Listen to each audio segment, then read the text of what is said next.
Everyone, my name is Diana Abbott, and the narrative I will be crafting today is Child of Trouble by Daisy Rosario. I found out I was a sister and an aunt at my father's funeral. I grew up in the Bronx. I didn't really have memories with my father. To be honest, he wasn't really a good man, and he was what a lot of rappers try to be in their music videos and in their songs. But I watched him die from a horrible disease called AIDS. And even though I knew he wasn't a good man, I felt sorrow and I mourned his death. The morning of his funeral, in fact, hours before his funeral, I received a text message from my mother that I was going to meet my brother. The thing is, my brother and I had never even met. We had never spoken, we'd never seen each other, nothing. But I had no emotional stamina to feel nervous about this strange event.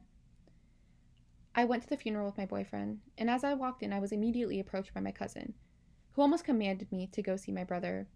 And my first initial reaction in my head was, duh, what else was I supposed to do? I knew I had to meet my brother. So I hid behind my boyfriend as we walked through the crowd of mourning people. I almost immediately spotted my brother. But how did I know this? Because he looked just like me. Everyone looked directly at me and then at him, like they were waiting for some special and exciting event to happen.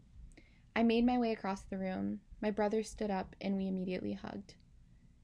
The entire time I was hoping he was like me, different and unique from my side of the family.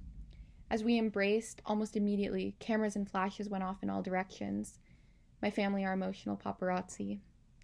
I realized that throughout the funeral, me and my brother were in a corner the entire time and we were just talking. Not about anything we had missed in each other's life, just the moment at hand. That is when he revealed to me that he had a 12-year-old son. And this was the moment that I realized I was an aunt. He then asked me if we wanted to spend some time together while he was in town. And I questioned what this meant for me. I was now an aunt. I was now a sister. And I didn't know what the future really looked like. The time came for everybody to say their words about my father. And the priest went up there and he gave a small eulogy about my father. And then people looked at me like they were waiting for me to say something.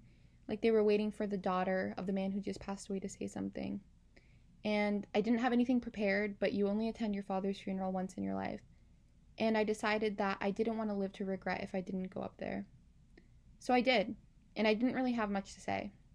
I told them that throughout the funeral they were coming up to me and telling me that they were sorry for my loss, but really I was sorry for theirs. I didn't know my father, and I didn't really have great and amazing memories with him. The only few I can think about is the time that he told me he was going to take me to the Bronx Zoo, but he just ended up taking me to the Bronx. And about the time that he took me to go see a movie, but he took me to go see The Exorcist 3, and I was only 8 years old.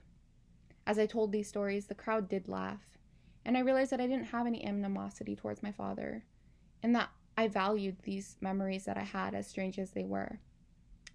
When I finished, I watched my brother walk up there. And I was just a little bit confused because I didn't know what he would say. He'd never really met my father. That is when my brother revealed to everybody that the only reason he had come to the funeral was to meet me. Since then, I have a relationship with my brother. I attended his wedding.